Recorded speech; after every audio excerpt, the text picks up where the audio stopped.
Ça, à un moment donné, vous étiez interviewé avec une dame qui travaillait dans les crèches, qui faisait des crèches dans les banlieues. Alors là, c'est vrai que le côté crèche, moi j'ai trouvé ça très intéressant de pouvoir proposer une solution de garde pour pouvoir que les personnes puissent aller travailler.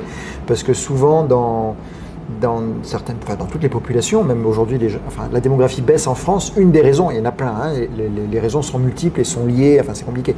Mais une des raisons, c'est aussi quand le couple travaille, d'avoir un moyen de garde pour les enfants. Et ça ne concerne pas que dans les banlieues, ça concerne aussi les gens qui sont dans des quartiers plus chics, n'ont pas forcément alors, ils ont peut-être moins de problèmes que dans les banlieues. Moi, j'ai bien aimé cette démarche-là sur les crèches.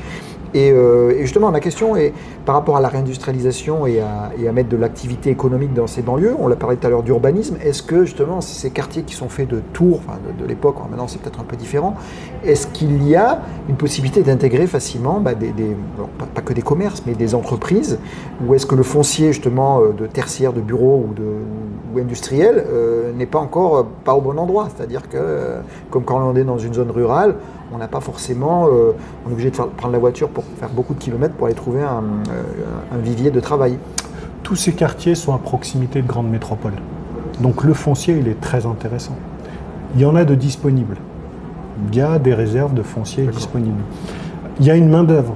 On disait tout à l'heure 23% de taux de chômage. Ça veut dire aussi 23% de gens disponibles, prêts à se former, qui veulent travailler, etc. On parlait tout à l'heure des dispositions, les zones franches, les dispositions fiscales. Donc il y a aussi un intérêt d'un point de vue fiscal pour des investisseurs à venir là. Le problème n'est pas le produit banlieue, le produit au sens produit d'investissement. Vous avez été gestionnaire de patrimoine, c'est le problème. Vous le savez, un produit, il faut quand même quelqu'un pour le vendre. Et aujourd'hui, qui vend la banlieue en tant que produit d'investissement? Personne. Je vous donne un exemple très concret. On a en France la chance d'avoir un programme qui s'appelle Choose France, qui a été mis en place par Emmanuel Macron. C'est un succès. 60 milliards ont été investis par des investisseurs étrangers en 5 ans. C'est extraordinaire. Lorsqu'on regarde dans le détail, 0 pour la banlieue. 0. Les investissements étrangers arrivent en France, ils vont toujours au même endroit.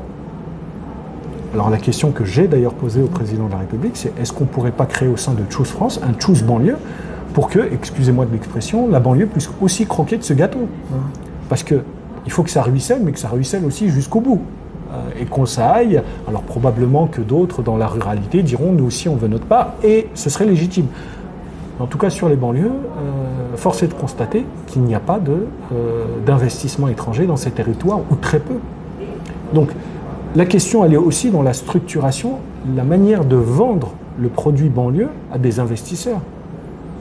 Le produit est mal structuré, pour ne pas dire pas du tout structuré. Oui, c'est ce que j'ai dit, il n'est pas du tout vendu. Même le contraire, dans les médias, on casse plutôt du...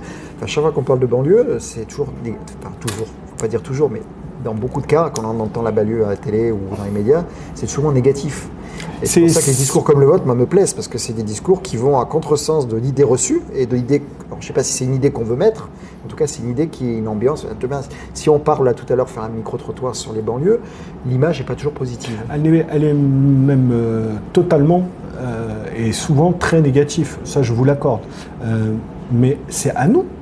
Parce qu'il y a une part de responsabilité, on a parlé des médias, on a parlé des hommes et des femmes de politique de droite ou de gauche, mais il y a aussi une responsabilité de ceux qui viennent et qui sont de banlieue.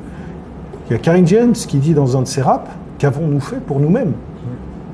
Qu'est-ce que nous, qui avons grandi, qui avons vécu, qui travaillons en banlieue, qui avons ce brin d'ADN, certains sont fiers de leur Corse natale, d'autres de leur Bretagne, d'autres de leur Alsace. Moi, je suis très fier de banlieue, comme l'est Xavier Niel, comme le sont d'autres. Qu'est-ce que nous avons fait pour nous-mêmes, pour ces territoires? On ne peut pas tout attendre d'en haut. L'État ne peut pas tout. Et donc, c'est pour ça que nous avons créé Quartier d'affaires, c'est pour ça que nous avons créé le Forum économique des banlieues, c'est pour ça que nous créons actuellement un label qui s'appelle Made in banlieue, à l'image de ce qui se fait au Made in France. Et le Made in Bronx a très bien fonctionné. On fera aussi bien que les Américains parce qu'on n'est pas plus bêtes. Et nous avons créé, et nous sommes en train de créer, le Choose banlieue au sein de Choose France.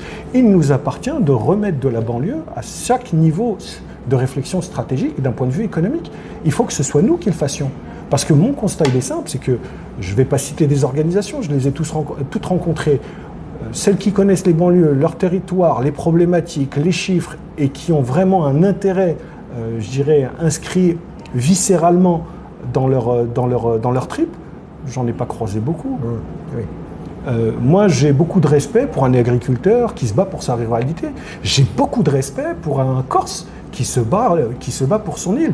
Je veux aussi qu'on ait des banlieusards et qui soient fiers de ce qu'ils sont, mais aussi qui se battent pour eux-mêmes. C'est normal, c'est légitime. Évidemment, il y a un cadre. Il faut que ce soit cordial.